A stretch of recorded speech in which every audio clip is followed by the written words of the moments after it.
if the work was okay, I can just trust that it's good enough. So I have shown up for everybody in this family tirelessly.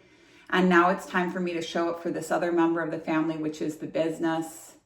Help me to not get irritated by everybody that's not feeling well, but also help me to trust that my husband can handle it the same way every other fucking wife handles it.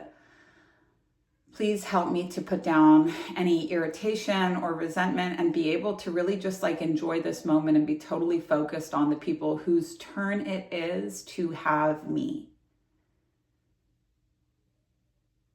Let this flow smoothly, no forcing, no holding back, and that all of the questions that are meant to be answered today get answered smoothly and efficiently and on time. And most of all, I don't have any time to waste over analyzing, wondering what was said. I want it to flow smoothly. And if there's a way that I could see an easier way to clip out these segments so I could properly store and utilize these recordings, please let me know as well. Thank you. That's my spiritual insurance right there. So, anybody that's ever been around sick kids understands that like when one is sick, the whole family comes down. But fortunately, I'm not sick right now, and that I'm very grateful for. But I have been holding so bad. Yesterday, I wanted to come and talk about Brooklyn Beckham with you guys because if anybody makes mistakes when it's sharing stories, it's me. And I try to safeguard people so much, especially in Fuckless, especially in Wheels Reinvented, creating lots of spaces where you can share your story privately, because something that's true and just objectively true is that when you're in touch with your truth, less words are necessary. When you're not in touch with your truth, you need to talk it out with a lot of words anywhere you can, ideally like anywhere private that you can. And we live in an era right now where like everybody's like, oh my God, they're having a feeling, like stop everything. But for everyone with emotional definition, like Brooklyn Beckham, the world is not here to be good with your emotions. Like you are here to learn how to manage your emotions. You are here to learn how to ride that emotional wave.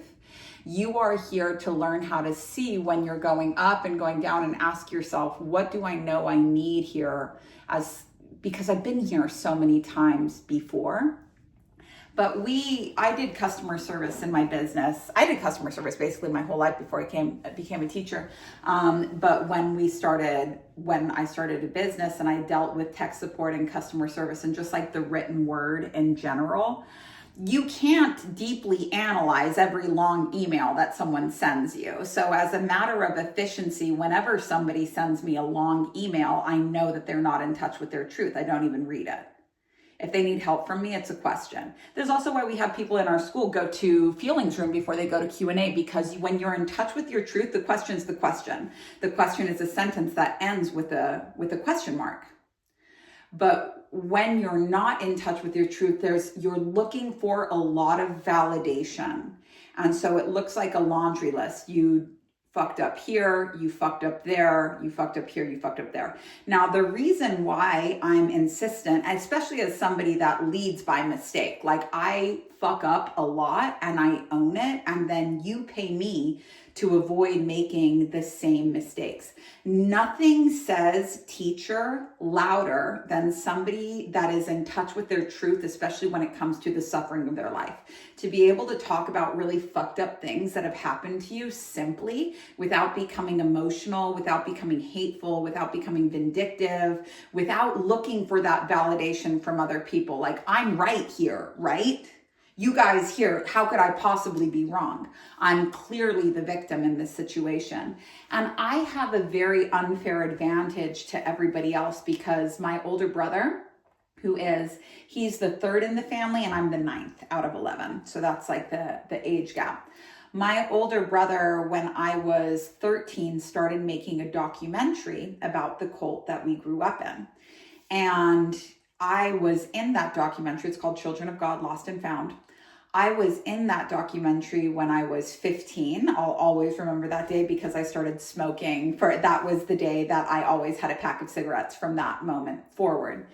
And it was very high drama when my brother was making this documentary, because when he started making it, I was still in the cult, and literally my mom and everybody else, we lived with like 60 people at that time in Mexico City, and they would all pray that his documentary would get stopped, that his documentary would get ruined, that a car accident would happen, or that he would get killed, or so. And this was just, it was high drama.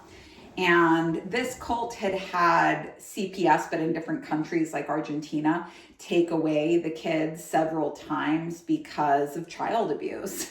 And so everybody was kind of paranoid that, like, raids were going to happen again and the kids would get sent off. And it was, scary for a lot of people. But I was always very on board with this documentary. And when I escaped, got myself excommunicated by attempting suicide, only way you can leave before you're 18 is to get kicked out. So that's the path that I chose when I was 13. I participated in the documentary when I was 15. And I saw my brother for really the rest of our relationship, all the way up until I was about 28 years old, I think was the last time that we spoke. He was so fucking guilty about this documentary, like felt so bad about it. And that's not my story to share. I don't know what it's like to be him, but what I do know from what he told me, and what I do know from being his sister and having, basically every time we got drunk, having to affirm to him, like, hey, you told a story that a lot of us can never say for ourselves. For so many people, it's like impossible to articulate what happened, and they're actually really afraid of people finding out that this happened to them, and it's scary and it sucks. And I was always, and still am, very proud of him for making that documentary. But his biggest thing was that he made it when he was angry. Going on the public record when you're angry is always something that you're going to regret. Going on the public record when you're angry is always something that you're going to regret, because there's the truth and there's the emotional truth. And when you're grieving, and all of us have the emotional truth, like you can only, even aspire to find out what's objectively true when there's a third party, when there's a jury. And, unfortunately now the comment sections are always acting as like a vocal jury, and you need to really decide if that's a sustainable relationship for you in the comment section. When you come to Fuckless, we're going to detox you from that addiction to praise and criticism that has you going back over and over again, damaging your creative recovery, damaging your output. But the emotional truth is so relevant and so important. This is what we work with in Wheels Reinvented. This is what we work with in Painkiller. The emotional truth is the story the way that you see it. And Brooklyn Beckham's multi-story, I think there were 5 stories altogether, is not saying anything about, here's why my parents are mad at me, here's how I fucked up. It's just they wronged me categorically, bam, bam, bam, bam, bam, like this. And then David Beckham's response, which I only read, I didn't actually get to watch it because, everyone in my family was sick, but something along the lines of like, you have to let kids make their own mistakes. You have to, and, saying it is a mistake. Social media for this, it is a mistake, but they have been his parents for his entire life. And there's a larger theme here about like no contact and how validated we all feel in these relationships. I'm no contact with my entire family. So, I'm not one to say that I could never tell you that this is the wrong way to do things, but it's something that I evaluate a lot. But David Beckham's response, this is also somebody who's had a lot more experience in the media than Brooklyn has. Less words are necessary. Less words are necessary. But when you say something, when you're experiencing the emotional truth, you're the only person that sees it that way. And that's so valid. Like if you don't honor your emotional truth, you're never going to even begin the practice of healing. The emotional truth is not about satisfying everybody. It's about you figuring out how you're hurting and why, and accepting the fullness of that hurt so that you can even start to make steps towards forgiveness. You can't forgive somebody if you're not honest about how much it hurt. And forgiving somebody is not like, oh, please come into you're a fuck up. You've always been a fuck up. You have a tendency to fuck my shit up. I've forgiven you. Now here, I open the door for you to come in and like fuck shit up for me again. A lot of times forgiveness is just accepting that somebody's an asshole and creating the necessary boundaries in your life so where their being an asshole doesn't have to hurt you. And this is actually the most loving thing that you can do for somebody, because they deserve to be around people that don't think they're an asshole. And they have, no matter how much you want to be like, oh, I was the last person that loved you and you'll be alone if it wasn't for me, that there are always going to be people that think they're fine, perfectly fine, and they deserve to have that life. They deserve to have that life free of old stories. Maybe they're surrounded by people who have no idea of their history, and they get to be totally fresh and new without all of this, oh, I know the real you and all that bullshit. You know, everybody is entitled to freedom, and love is freedom. Forgiveness, acceptance, and unconditional love are 3 words for the same exact thing. And it's just acceptance. Unconditional love is, I don't care what happened in the past. I don't care what happened in the future. I accept you. I wouldn't change anything about you. I wouldn't change anything about us. I wouldn't change anything about our history. The way that this is good with my soul. I'm good with this. You don't have to change anything about who you are or how you are. It's good with my soul. Acceptance is, hey, look, you're an asshole. For as long as I've known you, you've been an asshole. In a world that's constantly changing, I can rely on you to be an asshole, and that is totally fine. I want you to be however you are, and that's totally fine with me. And forgiveness is the same thing, just accepting. You're not wiping the slate clean. You're accepting that the slate is the slate. So all of these are the same thing. If you're wondering how you can truly start to love yourself, accept yourself. Okay, I have always been this way. I am a large. I am a medium. I am a small. I have tried to force myself to be different sizes and different shapes. This is who I am. I don't need to love it. I just need to accept it. All I got to do is I'm not changing anything about this. Whoever's going to love me is going to love me on these terms. I'm a talker. I'm loud. I'm an introvert. I'm an extrovert. Whatever it is that I have a double chin. I have a receding hairline. Whatever you think is so fucking unlovable about yourself, you don't have to sit there and try to love it. Just accept it. This isn't changing. That's how you love yourself when you hate yourself. This isn't changing. And from there, the absence of trying to make it not what it is, whether you accept it or not, it is what it is. From that base level of just accepting that things are the way that they are, comes true love, comes true devotion. But when you fully accepted something, the truth is very small. So like, let me tell you the truth about me and my mom. I love her so much. And what I need for a happy life is diametrically opposed to what she needs for a happy life. Therefore, we live happy lives separated. And that's it. I have no resentment towards her. I'm absolutely enchanted by her. I've got nothing bad to say about her. And the horrible things that have happened in my life, I completely accept that they were the way that they were. And believe me, I'd be getting paid for these stories every single day. I would not, listen, I've got books for days. My whole life, people have been telling me I should write a book.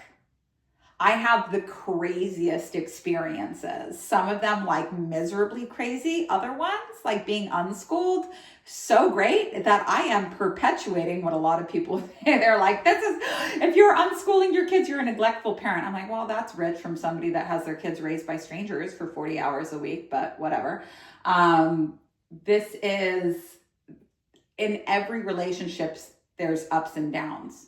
In every relationship, there's beautiful things and there's terrifying things. And acceptance or grief work is being able to honor the completeness of that story. Now, Brooklyn Beckham's story is not saying there were ups and downs. It's saying it has only been downs in this relationship from the get-go.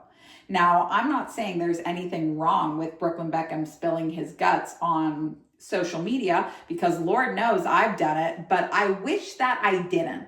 When I was first getting started it was when I had first paid a lot to just a spiritual teacher to be initiated. And she was saying, this is somebody whose daughter had died of SIDS, and she had really owned her story of being a former junkie who lost their daughter to SIDS. And she was telling me, like, you need to share your story.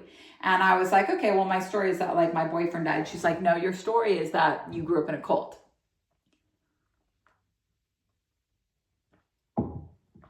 At the time, I was like, I don't even really think that was that bad. I don't think anybody really wants to hear about that. What had the biggest impact on my life was my boyfriend dying. And she's like, no, this story specifically, you need to share your story.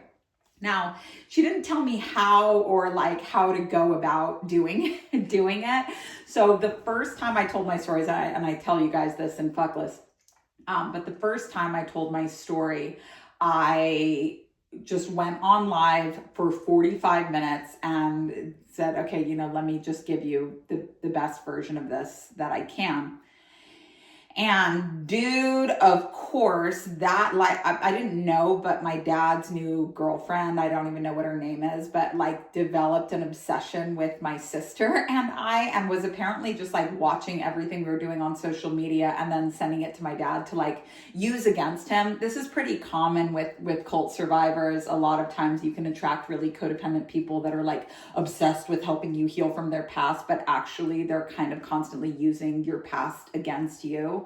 It really sucks to be in a relationship with someone like this. And if you are someone that's dating somebody that has a super fucked up childhood, if you are somebody that's dating somebody that is super addicted to things or lashes out, you have all of the red flags for codependency. And in regards to loving this person, the best thing that you can do is pretend they're not as broken as you believe they are.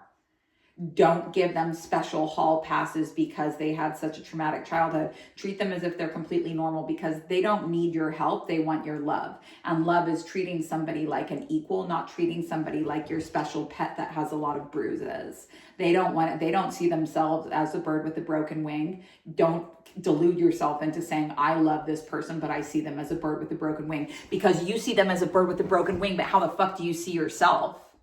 It's like the white dove of sentimentality, this like great martyr that just rehabs people through your holy heart because you don't have any fucking problems. You got major fucking problems. You got major fucking problems. You are so busy tending to other people that you make no progress on yourself and have actually convinced yourself that you don't have these problems, and you don't ever speak about people that are in the room. If me and you are talking, you're talking about your boyfriend, you're talking about your mom, you're talking about your relatives. And this is sad because at the core of all of this, putting other people in front of you, which is codependency, needing other people to need you, selecting people that are in need, even though their neediness disgusts you because you disgust you so much you don't want to look in the mirror and say, holy shit, I'm the needy one. You're selecting these people and saying, why do they keep finding me? What's really sad about this is that at your core, you believe that you are so uninteresting and so unimportant that how could anybody want to hear about you? How could anyone want to talk about you? And yeah, it comes out, you get sick and you realize, oh my God, when somebody else is sick, I drop everything and I bring them the chicken soup of codependency. But nobody takes care of me when I'm sick. What the fuck is this? It always comes out, feeling that other people owe you for all the care you've inflicted on them. But codependency is definitely the hardest of all of the addictions that I've ever dealt with. And so anyways, when I told my story for the first time, it was long, it was sad, I didn't feel better afterwards. It felt like going to therapy. Long, sad, wasn't done, missed a spot, come back next week. And I'm very happy that I did that. I'm happy that it ripped the Band-Aid, even though of course it got back to everybody in my family. And the beautiful thing about the emotional truth is also the miserable thing about the emotional truth. Everybody's got one. I remember what really changed it for me was reading Mariah Carey's autobiography. And in the first pages of it, she's like, look, anybody that knows me is going to read this book and say, Mariah's lying. She's lying about this. She's lying about that. She's like, look, I just got to tell the story the way that I remember it. So, sorry if this pisses you off, but the thing about the emotional truth is that everybody can argue with it. And when you are using a lot of words because you haven't really gotten in touch with like the feeling that's at the base of it, everybody can tell, because you're basically making a statement that's saying, I need you to be on my side because here's the laundry list of how I'm the victim. And an argument, if the Beckhams were to come in and say, oh, you want a laundry list? Let's fucking laundry list, like people who had never had media training might do, then they're just arguing over the role of the victim and no progress is happening. The best thing that they could do as parents, we always love him, we'll always be here for him, maybe one sentence, 2 sentences max. When you're in touch with your truth, less words are necessary. But it took me a long time. It took me about a year of telling my story a lot to be able to accept that that was actually what happened, especially pieces around sexual trauma and stuff. And what I recommend to everybody that has a complex childhood, sexual trauma, difficult relationships, divorces, is to tell your story as much as you can privately. You can start by doing a painkiller, which will prompt you the most important aspects of the story that need to be told so that you can heal them. That will take you about 30 minutes. It'll help you see that there were the ups and downs in the relationship and help you to accept the complete picture, because you can't accept it if you were like, oh, it was all good or it was all bad. Like you might be like, oh, my toxic narcissistic ex, what a dick, case closed. But if there was such a dick, then why did you stay for so long? There were also beautiful moments, and those beautiful moments and the fear that that might have been the best it's going to get for you, that's what keeps you up at night. So being able to hold the paradox of like, it was beautiful and it was tragic. It was toxic, but it was love. Anyone here ever been in love? I was super in love with a drug addict. Raging codependency. Was it codependent? Hell yeah. Was it toxic? Hell yeah. Was it love? Hell yeah. I was very fucking in love with him. And I can just honor that it might have been crazy and it might have been cringe, but I love the shit out of that guy. And that's why I was there. And that's why I stayed. And that's what it was. So being able to hold the full spectrum of the story allows you to come to a point of acceptance where you can say that sucked. Not that sucked, but I'm okay. Not that sucked, but I'm not okay. Just that sucked. That sucked. That was really hard for me. And there's a tone that you get in your voice when you come to a place of acceptance. That tone is compassion. There's sympathy, empathy, and compassion. Sympathy is, why is this happening to me? And right now, Brooklyn Beckham is in sympathy. Why is this happening to me? Empathy would be somebody that's like, oh my God, my parents are narcissistic, fucking crazy. Why is this happening to us? And it's not truly, you can't really help people in that stage, no matter how much you want to, because helping someone says, let me get you up and out of the mud. And empathy is like, I'm going to go and get down in the mud with you. So now you're not in the mud alone, but this is not the supreme iteration of love. Compassion is just saying, this is happening. And you're not trying to pull someone out of it. You're not trying to say, compassion is like when your child is learning how to walk and they keep falling on their butt. You don't swoop in and say, oh my God, how can I prevent you from ever falling on your butt again? This sucks. I want to take all of the hurt out of the world so that you never fall on your butt again, because I never want you to hurt. Why is this happening? Compassion is that feeling that you get when you see them fall on their butt over and over again, and you're not, haha, jerk, dumbass. You know, you love them so much and you understand that it has to happen. This is compassion. This is the highest frequency of love. It is way easier to like plunge your hands into issues and try to control them out of sympathy or empathy than it is to allow it to unfold the way that it's unfolding, the way that no amount of you shaking your fist at the sky is going to change. I was just talking about this to my husband the other day. Boomers, you know, so many millennials are no contact with their parents. Boomers were the first generation that were marketed the idea of individuality, and this was an idea, this was a capitalistic, and I love capitalism, but this was a capitalistic concept that they were sold, that like the choices that they made financially determined their personality.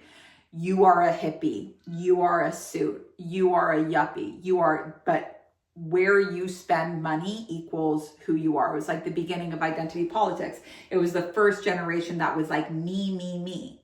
And so as the boomers grow, and they really feel like, it's so funny because this me, me, me generation actually feels like they did something to change the world. It's like, all you hippies did not stop the Vietnam War. Like, none of this fucking standing on the roadside wearing outfits and cardboard signs say give peace a chance fucking stopped the war. Like, we lost that war horribly. It did nothing to stop it whatsoever. But this me, me, me generation grew up, and as grandparents, they're like, well, it's still me, me, me. Like, I don't want to be a grandparent. I shouldn't have to babysit my grandchildren. Meanwhile, their parents were just like, oh, I'm spending time with my grandchildren. It was like a familial thing. And it's a complicated situation because millennials raised by me, me, me also understand what it's like to have a parent that is very consumed with themselves, and that's okay.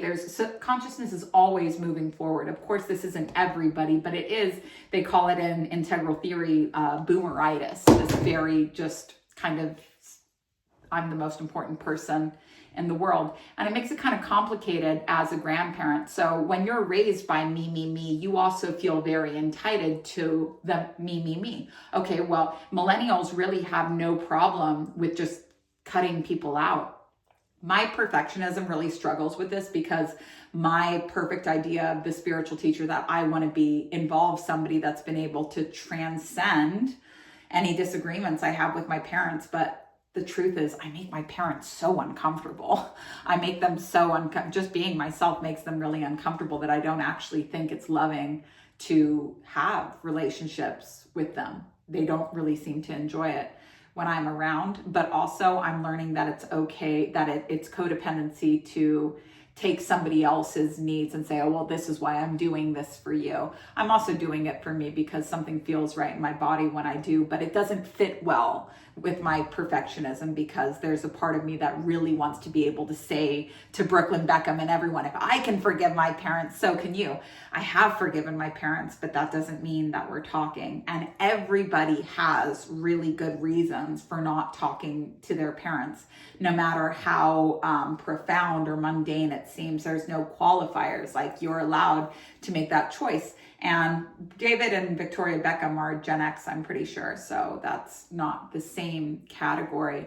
But something I think is interesting about millennials as parents too is that, raised by me, me, me, taught that it's okay to be me, me, me. It seems that we turn to our children and are like, you, like we are hyper focused on the individuality and the freedoms of the child and how we're fully aware that people stop talking to their parents, and we are really fucking scared that our kids will stop speaking to us. So when I see stuff happen like this with Brooklyn Beckham, I'm really analyzing it from all sides for myself. Like, how can I make sure that this doesn't happen to me and my kids? Because the last time that I spoke to my mom my mom couldn't understand that the book I was writing, Wheels Reinvented, wasn't about her, that it was about me. And she was freaking out at all of the stories from her own past that she thought might make the book. And no amount of me saying, like, this is not a book about you, this is a book about me, and this is a book about others, like, no amount of that would ever calm her down. And so the last thing she said to me is like, Reiner's going to write a book about you one day. And I said to her, if he does, I'm going to support him. Whatever it is, if he does, I'm going to support him. And I do have a role model in that world because Deepak Chopra's son made a whole documentary about him. A whole documentary, a lot of hurt. This whole documentary called Decoding Deepak that was basically like, you guys think my dad is a certain way. Here's the real deal with my dad. Here's what my dad's really about. And told his dad he was making a documentary about him because of his becoming ordained as a Buddhist monk or something like that. And then the whole thing ends up becoming an expose. And all that Deepak Chopra had to say when it came out was like, I'm so sorry. I had no idea that I hurt you so much. Less words are necessary.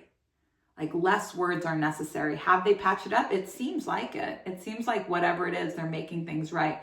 But when my mom said that to me, I was like, should this ever happen? And I'm really going to do my best. I'm going to do everything that I can. And I think about this every day. Like, I never want my kid to post about me the way that Brooklyn Beckham posted about his parents, but I can't control what happens. I can't control. All that I can control is like my response to it. And of course, in Miracles, they say that this is really useful, by the way, that all communication is either a cry for help or a loving response. So you can meet a cry for help with another cry for help. Brooklyn Beckham is clearly crying out for help right now. He's clearly really hurt, and that sucks. The first draft of telling your story, you can expect it to really hurt. You can expect it to really hurt. It takes a lot of work to get to a point of being able to just say, that happened. That happened. Straight up, that happened. I was sexually abused as a child. My parents' divorce really hurt me. I had intense fears of it. My dad walking out on me as a child led to intense fears of abandonment in my adulthood. I struggle with codependency. It takes a lot of work to be able to just say it how it is. But that being said, I have to just say this intuitor speaking, but when it comes to Brooklyn Beckham, he is a emotional definition generator, a 3-5 generator. And poor Brooklyn Beckham is most likely feeling the cringe because your creativity and your emotions ride a mechanical wave like this up and down. Something that seems like a really good idea when you're up is going to seem like a really bad idea when you're down, and vice versa. It's best to make decisions from a place of neutrality. And Brooklyn Beckham, like me, is going to be eternally figuring it out. Like, of course, the first draft of your story when you're a 3-line is going to be public. It's not really, you haven't really tried if you haven't done it publicly. Like, this is just the 3-line life for your whole life. You're learning by trial and error. And I'm a 6-3, so part of my personality means that once through my Saturn return, I can learn from my mistakes. But when you're just a 3-line, when you don't have that 6-line like epiphany, and the other side of me is a 3-line, it's trial and error for your whole entire life. And learning how to have a sense of humor about your various mistakes is essential for navigating this, because people will ultimately pay you to learn what not to do. And when this whole stuff was going on with Brooklyn Beckham, I'm just thinking, how do I make sure that I don't do this to Reiner? How do I make sure that Reiner doesn't feel this way about me? Because from the outside, I've always loved the Beckhams. I love the way that they deal with things. I love family as a brand. I understand that nobody's ever painting the whole picture online, but I am not one of those people that assumes that stars are so different from humans in the sense where like they're fucking eating babies behind the scenes or doing blood rituals or are all on drugs. Like, I know when somebody's on drugs. But when I told you guys that Amanda Bynes was on drugs, you guys seemed very confused about what trauma looks like versus what being on drugs looks like. And you can have a lot of trauma and also be on drugs. Just look at Britney Spears. But, that's how it goes. Anyways, Brooklyn Beckham 3-line. And then the other side of his profile is the 5-line. And I had read on Dumois, so of course, like all alleged that like the start of the beef with like Brooklyn Beckham and his family was because the Beckhams are very motivated. Like, you need to find what you're good at and do it. And we've talked about this in earlier episodes. And they all kind of have their thing. Now, the 3-line takes them a while to figure out what their thing is, what all of the chaos of their life, what that through line is, what they really like to do. But the problem with the 5-line, and where I think this gets tricky in parenting, is people are always telling the 5-line, you could do this, well, why don't you just do this? You'd be really good at this. Why don't you? And they project an idea onto you of what it is that you should be doing. So Brooklyn Beckham had 2 different career paths. He had a hot sauce that his dad bankrolled, and the hot sauce was named after his dad. It was called like Cloud 23 or something like that. I I see it anytime I'm shopping on Whole Foods online. And then he had a photography business, and like, no offense, but the photography was not great. But when your parents are trying to get, 5 lines in general need to learn how to say, look, no matter how much you want me to say this, no matter how much you want me to be this, like that, they have to learn how to say no to the things that other people are telling them that they should do and find their own way. And something that's kind of like beautiful and tragic about the 3-5 profile is that the 3 line is just waiting for a moment where they won't have to fuck up publicly so many times. And that moment is never coming. With time, you just get comfortable saying, okay, I'm going to try something new. Let the games begin. Let the fucking up begin. But he's 26. It takes a while to get to that place of peace in yourself where you can acknowledge that it's not going to be perfect. But then the 5 line it's a frustrating profile because you always have people telling you like, hey, you could do this, you could do that. What about this? You'd be so good at this. Oh, you've always loved this. And it's a projection onto you that the 5 line needs to learn how to discard. The 5 line is such a seductive line in human design. It's what celebrities are made of, usually the 5-1 profile. But this combination of like still figuring it out while having these really what feels like very strong expectations of the family, where like, if you are not producing, if you're not doing something, then what are you even doing here? And so allegedly the reason why he felt so relaxed once he married Nicola Peltz is that they're very old money, like like fucking 95-year-old dad old money. They were like, look, here you don't have to do anything. You can kind of just float along on privilege, and that's okay. And it was really funny to me when I heard that, because I have worked with a lot of old money families, and I know a lot of old money families, and I've studied a lot of like family businesses and family traditions. It's usually a set of handcuffs. If you think that like newer money people like David and Victoria Beckham, who value creativity and like, hey, you can do whatever kind of job you want, you just have to have a job, that is a lot more spacious than saying, well, now you're in the Peltz family and you're going to go on Peltz family rules, and in this family we do this. And this creator, I like Mrs. Dow Jones, had said something like, if you don't make your own money, you're never going to be free. And I couldn't back this more. It's trading one set of handcuffs for another set of handcuffs. So I really was analyzing this, being like, okay, I never want to pressure my kids to have a thing, but also the importance of having a thing is important to me. There are no unreasonable goals. There's just an unreasonable timeline. And for 6 lines, especially, like, everything's a wash until after their Saturn return. They're just going to be figuring it out until they're 30, 31, 32. So just let them be figuring it out. It will make sense in time. But for 3 lines, it can seem like, hey, are you ever going to do anything with all of this? And in Brooklyn Beckham's pose, it's obvious that he's just so hurt by the whole thing. But when you marry into an old money family, and now he's like defecting from his family, his birth family, and going in with the in-laws, old money, they always take care of themselves first. If Nicola Peltz and Brooklyn Beckham ever got in a fight or ever gotten a divorce, like, there is no question who would be getting the boot. And it might seem for a little bit like you're able to coast, and they're like, oh, well, welcome to the family, have some money and don't do anything. Nobody likes a loafer, especially not old money family. And when you have, any time you throw somebody under the bus, you're letting other people know that you're the type of person that throws people under the bus. And I've definitely been familiar with this. It's just sometimes I can't help but throw somebody under the bus.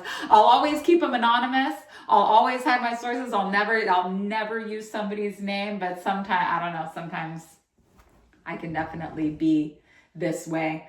Simply because it's the most effective way to teach in certain situations, is to just have a really good example. No one will ever know who I'm talking about, but I know, and that person knows. And, that sucks. But this is where I am right now. Maybe it'll be different 10 years from now, but my kind of focus for this year is just learning how to honor where I'm at right now. Anyways, for Brooklyn Beckham, I wish him all of the clarity that comes with honoring the truth of his story. But if you are not doing something, it doesn't matter how you fucking feel about it. You came to the world to contribute to the world. There are no rules that say how you have to do it, but if you contribute to the world using the things that you're naturally good at, that you've always loved, it's going to work. Is it going to be easy? No, but it's going to work. But there is no option for a free ride. You cannot be a yacht girl forever. You're going to be paying in some way. And no matter how welcoming a family might seem to say, hey, look, come here, we're going to give you a free ride. Don't worry about that. All that shit is temporary. If you are not making your own money, you're just exchanging one set of handcuffs for another. And people are not attracted to people that aren't doing things. You got to be doing things. That's why you came here. So that's my little official statement on Brooklyn Beckham that I've been talking about for 40 minutes because I've been wanting to share this so bad. Let's go into some Q&A here. And I just got to thank you guys again for making this Q&A so concise because it really helps me to answer more questions. I'm going to scroll up to around the 16th and we'll do as many of these as we can. I hate my previous work. How can I make it still as passive as possible? This is coming from somebody who is a manifester, and lucky for you, almost all the work that manifestors do are Chanel. The only thing you're going to need to do is look back at this work and say, do I still vouch, do I still vouch for this? Am I still shipping this? Is it still something that I agree with? Manifestors will really change things up. Sometimes you're constantly seeing the future and teaching people how to catch up to it. If it's something that doesn't work, no matter how much it seemed like it would, discontinue it. But those old master classes of yours, you just have stronger information than the average person does. So for manifestors, I would put this rule on it for you. If you still vouch for it, and if you can still talk about it and how it's useful today, even if it's just a little bit, even if it's just 2 or 3 newsletters, 2 or 3 social media posts, if you can still communicate the value of it because you still see it as valuable, you can still sell it. And don't go back and add to those old ones. If it was a 2.5-hour masterclass, let it just sit as a 2.5-hour masterclass. People are learning things not just from what was on the set list, but your delivery in general, and also you initiating the charge. But as far as people buying the product, you need to be able to communicate the value of it fresh in some way every single year. I'm going to sip of this coffee because I haven't done some of that yet. And I'm going to switch over to my gallery view on Zoom so that I can see some of you guys over here. Whoops. God damn it. Dropped my phone. And can I just say, it's really nice to be out of, it's nice to just be out of the sick fray for a little minute. Things have been really intense here, and I love that I get to come to work and do this. Also, now is a really good time to thank our sponsor, which is my new workshop, The Science of Sales, which was one of the easiest workshops. It's something I could teach sales funnels in my sleep, but this is the biggest lead magnet that I've ever given away to everybody, because I think that everyone should just know how to make money, especially if you're a spiritual entrepreneur. Stabilizing your income as an online business owner comes from launching, and having a sales funnel is the most efficient way to launch. So tomorrow at 11 Eastern, I'm teaching a masterclass on this. It's only 45 minutes, says I, after my 45-minute intro on Brooklyn Beckham.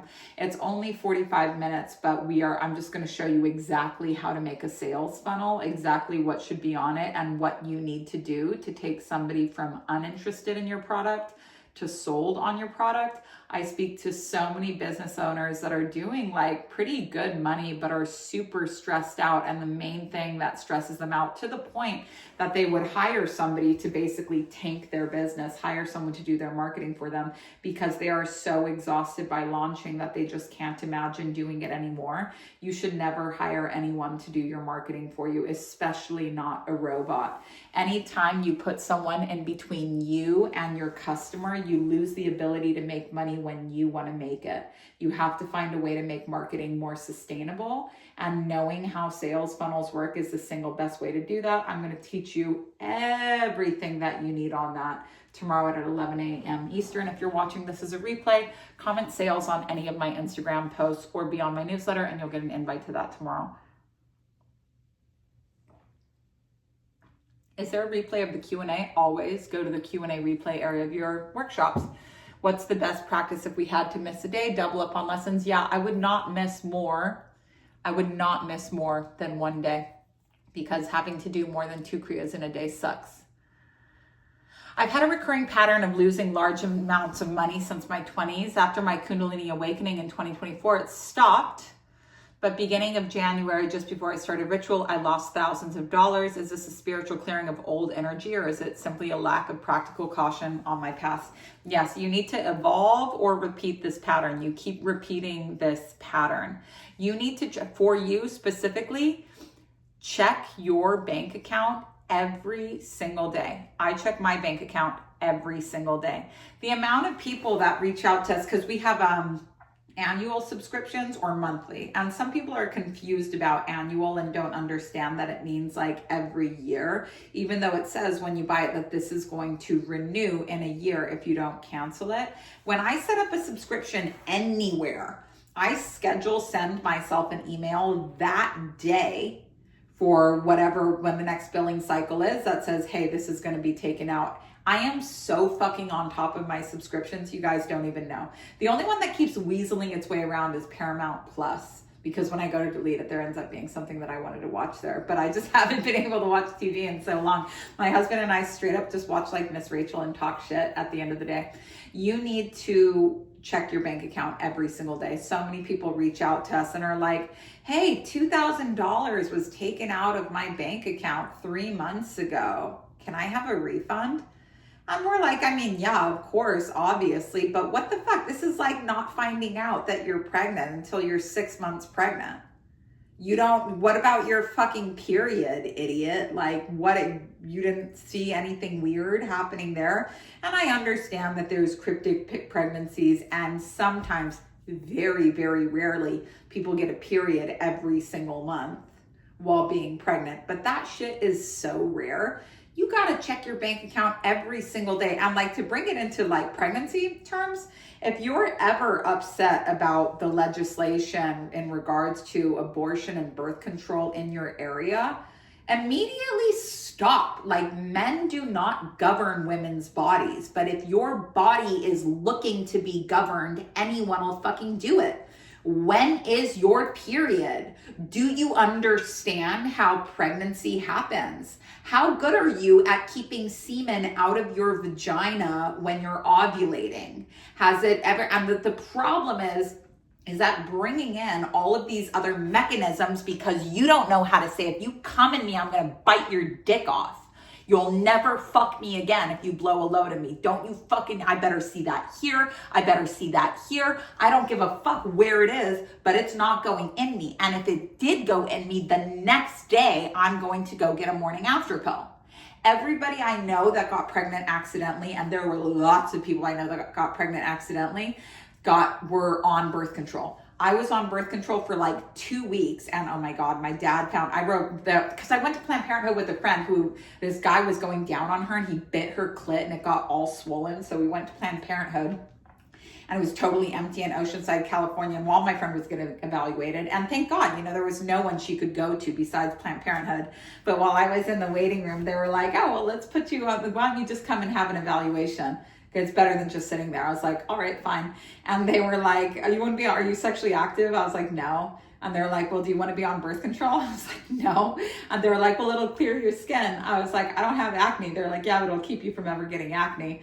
And I was like, all right, fine. So I just like started taking orthotricycline B, and I didn't realize what it was doing to me. Yeah, I didn't realize when I became like emotional. I was like, what's going on? But I had written slut pills on my pills in art class, and my dad found them, and oh my God, he 3 things all at once. He caught me smoking. He's like, I saw you smoking. And I said, smoking what? And so he fucking dumped out my purse and found slut pills. And he was like, what's this? And he had woken me up in the middle of the night with this fucking bullshit. To be fair, he had gotten home from work, but I was wearing just like my underwear, and he saw my tattoo. It's not a tattoo. So it was really like compounded, but no men govern women's bodies. So there are, you know, who's a really great teacher on this is Samantha Zippora, Zipporah. If you want to know how to contraception and all of the ways to not only keep yourself from getting pregnant, but actually understand what happens when you get pregnant and the window of opportunity that you have to act. Like, you can give yourself an abortion every single month if you choose to, but you can't fucking do it if you don't know where your period is. You have to operate in a very small window for the herbal approach to even work. And if you're not tracking your period, then don't be surprised when you get pregnant. And then it's a bad time to be pregnant because you didn't have a full 10 months to prepare, because you didn't fucking find out that you were pregnant until you were 7 months pregnant. And this happened to a friend of mine, and all's well that ends well. But that baby survived an abortion. And she found out that she was pregnant at 7 months pregnant. Turns out the Planned Parenthood doctor was an alcoholic. He doesn't work there anymore. But she got her shit together real fast. And she was like on heroin, like partying really, really hard that whole pregnancy. But she got her shit together real fast. Baby's totally fine. All souls that are meant to come to earth get here. So no matter what, it's a God thing. It's not a person thing. But it was, you gotta watch it, and you gotta watch your money. If you are not watching your money every single day, then it's getting smaller. Just, what are you fucking afraid of? Watch your bank account every single day. Are you supposed to be doing 5 new hypnosis a day? Yes. I've heard you mention that you set boundaries with your kids when you work. Can you give some examples of what that looks like and how I can implement that as well? So I do my best. My kids know that I work from the get-go because they've always been around me while I'm working. But for example, today my kids were sick downstairs. They would not stop fighting with each other, and I had to bring this call upstairs. I gave them one warning. Listen, if you guys cannot stop fighting down here, I have to go and take this call upstairs. They're kids. I'm not mad at them when they can't stop fighting, but I need to take this call upstairs. A boundary isn't a barrier. So like right now, I hear my daughter crying downstairs. My husband knows that if she really can't stop crying, that he can bring her up to me and that I'll solve it. But the boundary is that my husband knows that I'm much happier when I don't have to get my boobs out at work. Sales come naturally to me. I can move people in hostile environment. When it's time to sell myself through camera or an email, I thrive on real face-to-face connection, and I want to understand how to unblock that power and redirect it towards my own life and art. What I'm going to recommend for you is, you can look this up on your human design chart, and since you're on Safe House, you can learn the exact tutorial on this. Just search observer go to the workshops area. There's a search tab, type in observer and search for the different resources on that. Some people are here to be on camera. That is somebody who is here to be observed. And some people are here to be observers. I wonder, let me actually see if Brooklyn Beckham is here to be an observer or observed. Sorry to keep dropping you guys here. Let's see. Because I have his, let me just check his chart right here. Properties, advanced. Brooklyn Beckham is here to be observed. He is here to be on camera, and he seems to like it, honestly. That's probably why his photography is so shitty, though. My photography is also shitty because I'm here to be on camera. But I would look into this for yourself. There's more than adequate tutorials, and do not fucking come to me after this and say, can I get some more insight on how to be observed? Kim Kardashian is here to be an observer. She's the single most observed person in the world. She seems to be doing fine with it. So just watch all the resources that are there. There's plenty there for you, but you just might not be somebody who's here to be on camera. And then limitations create style. If you know in your heart that the numbers you want and that the scale that you're going for involves moving online, then that is fine. You're going to have to rip the Band-Aid and get over it. You will get more comfortable with it in time. And you can do fuckless, where I'm literally just going to stand behind you like a stone wall, pushing your ass out into the marketplace and teaching you how to not be addicted to criticism or praise.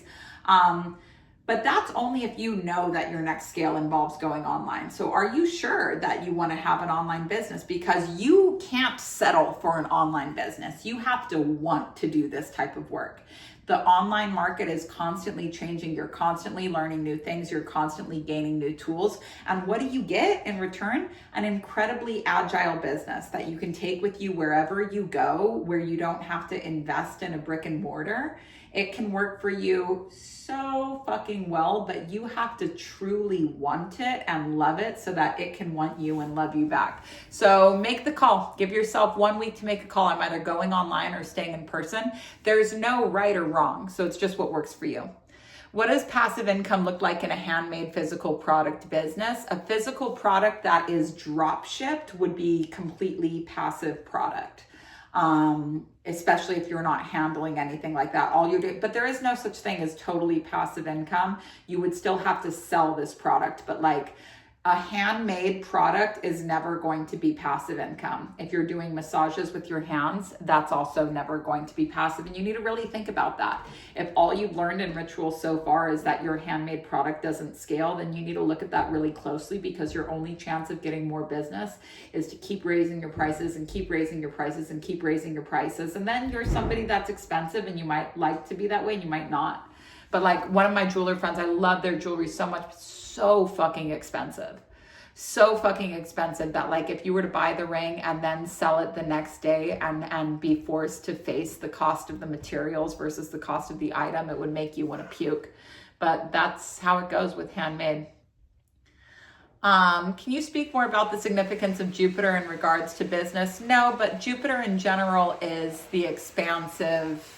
Jupiter is prosperity. It's an expanding. Wealth should be constantly expanding. Wealth has the capacity to constantly be expanding. You guys are probably looking at Conscious Jupiter from last year's ritual. I probably left the old homework up there. Mommy, I want to hear you speak on Lily Allen and David Harbour. Now, here's the truth. I didn't know who Lily Allen or who David Harbour were. I don't know who either of these people are. I know that she created like a tell-all album, but for me, like, Beyonce created a tell-all album. So like I can talk about fucking Lemonade all day long because I'm a millennial, but I don't know anything. I don't know anything about them. And that's like this is where Intuitor has had a hard time scaling, is that like I cannot care about people that I don't care about. And I really learned this by trying to do a podcast episode on Lana Del Rey. And I was like, look, I don't care about this person. We can analyze her lyrics. Turns out Lana Del Rey is a really hard person because her lyrics have nothing to do with her whatsoever. My whole Lana Del Rey podcast episode was about how Lana Del Rey should probably get sober. Turns out she's been sober since she was like fucking 15 years old, but she just sings about drinking. And now I can't stop psychoanalyzing that.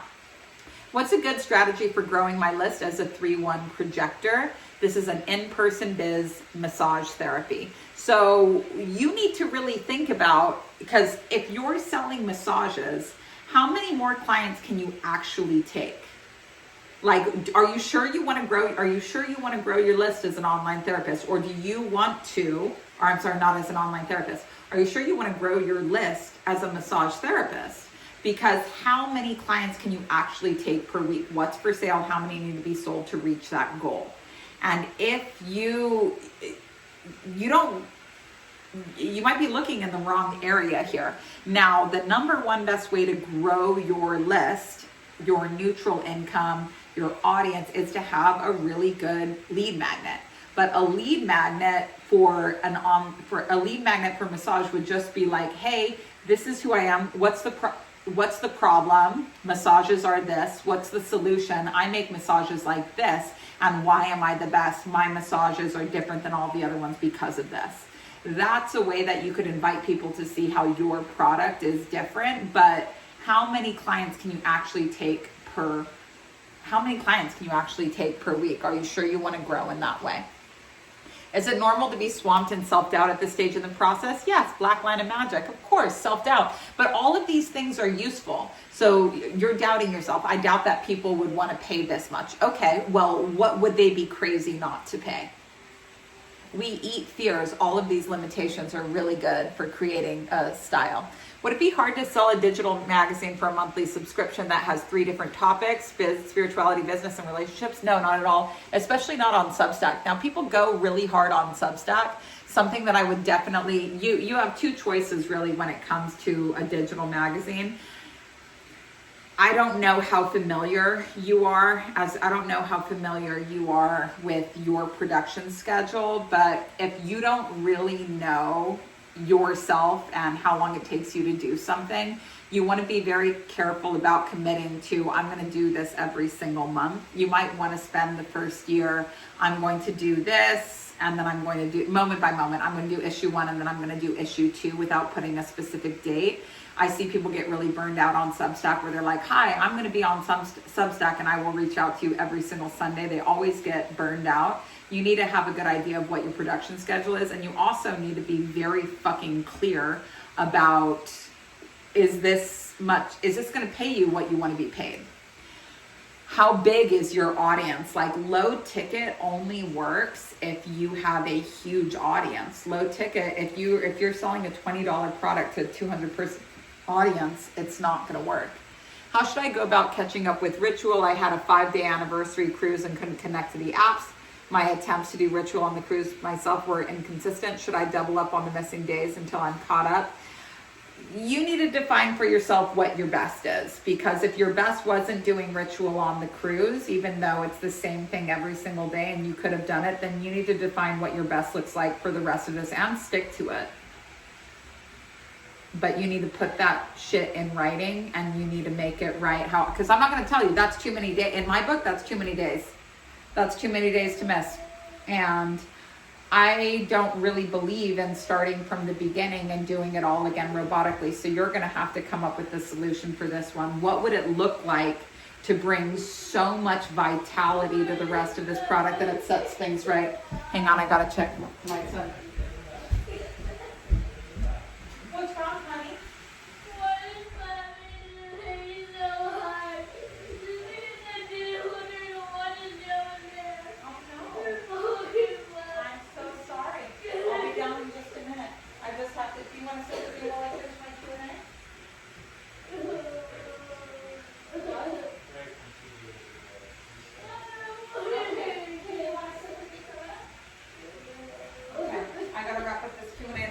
My best.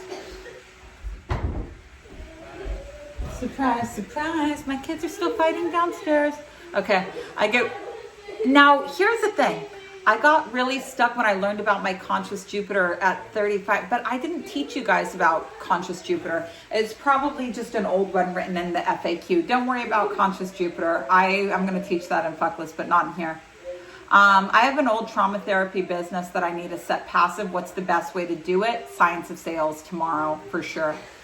Can you speak on financially giving back? My first memory is my single mother always giving to the church even when we were poor. I do follow these tendencies with the homeless community outside of a church.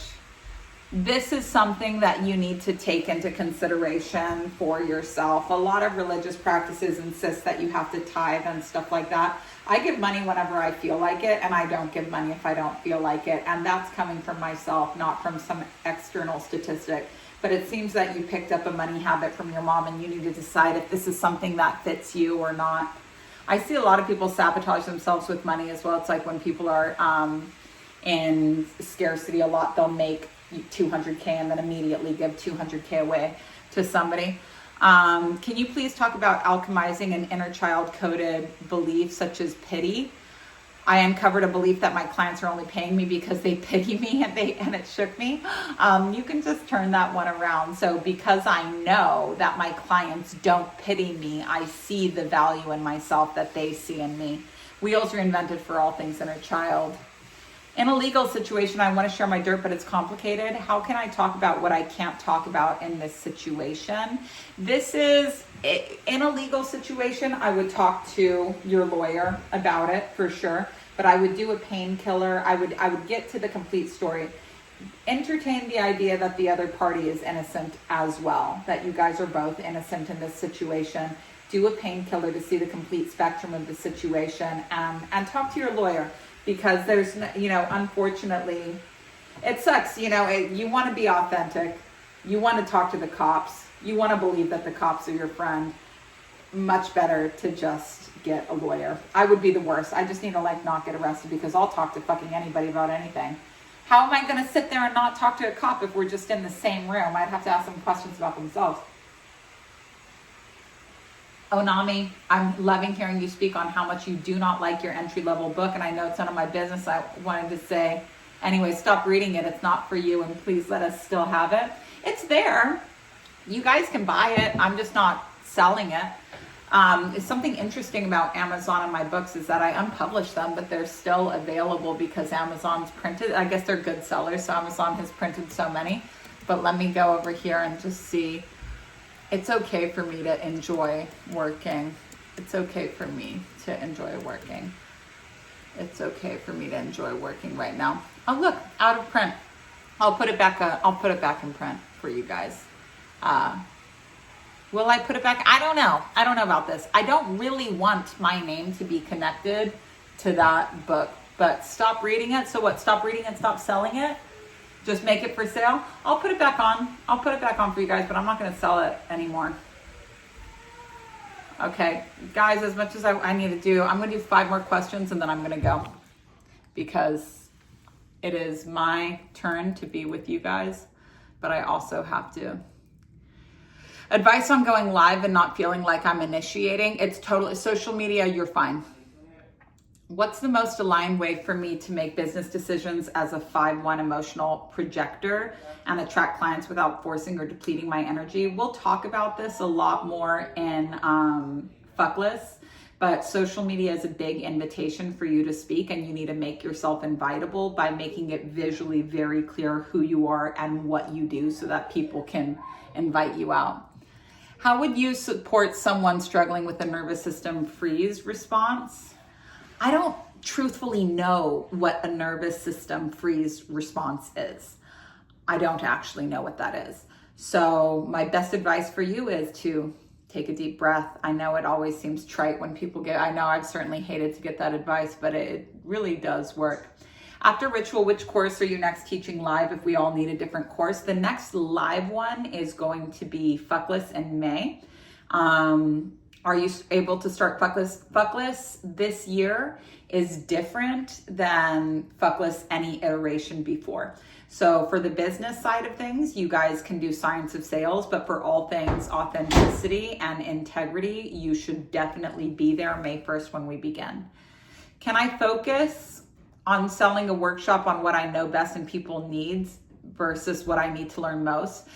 Yes, definitely that is your core offer, but this is why we haven't enrolled anybody in Fuckless this year, because I'm saying wait until May 1st, we're going to be doing it differently. Science of Sales or Fuckless? Science of Sales. Okay, last question here. I'm a manifester and I don't know how to get over my fear of being too powerful. I feel like I should always shrink. Well, if you're in this stage of feeling like you should always shrink, I guarantee you're not too powerful. You can never be too powerful. So the only way you can see how powerful you actually are is to show up and speak from your heart over and over and over again. How do I get more clear about what I'm meant to teach instead of what I think I'm supposed to teach? You guys are doing Fuckless when nobody told you to. I highly doubt that my husband told you guys in onboarding to do Fuckless. This is why onboarding exists. This is why we have you guys get onboarded, because it's not, when you start a bunch of workshops without specifically coming and talking about what your goals are and doing one on top of the other, the chances of you starting a bunch and finishing none are high. And then you end up in like a state of confusion about something that we're actually going to solve this year. But we give onboarding based on what we know from running thousands of students through our school, as well as what we know we're offering for the year. So we're not going to tell anybody to do fuckless if you're just going to be dying to do fuckless when we all do it together on May 1st, and then you've blown your load on it already. So we're constantly guiding you towards what the best experience is going to be, but also what is most useful for you at this time. And we work hard to make the schedule fit you. So for example, Science of Sales, which launches tomorrow, wasn't going to be available until April. I fucking busted that shit out in 2 weeks so that you guys could have this right now, so that you can take all of the momentum from Ritual and put it directly into making your sales funnels with no interruptions whatsoever, and also set up the entire structure of that workshop so that you can get the parts you need and not be forced to sit through anything else. So if you need to know what else you should be doing in addition to Ritual, come to onboarding. It's every single Tuesday. We just missed this Tuesday because my husband was sick. Every single Tuesday, raise your hand. Let us know what you're working on. Let us know what you want to do, and we will give you the next workshop in the queue that's right for you. What's right for you isn't going to be right for everybody. All right, you guys, it's time for me to go. My poor family, everyone's sick. I want to thank you all so much for being here today. We actually answered way more questions than I was expecting to. We got almost all of them. So thank you guys for being here. I will see you tomorrow at 11 for Science of Sales. And that's going to be a great time. So if you need an invite for that, comment sales on any one of my Instagram posts. I've already scheduled a reminder to go out for tomorrow, and I will see you there at 11. We'll send you a replay immediately afterwards, and I'll talk to you soon. Bye.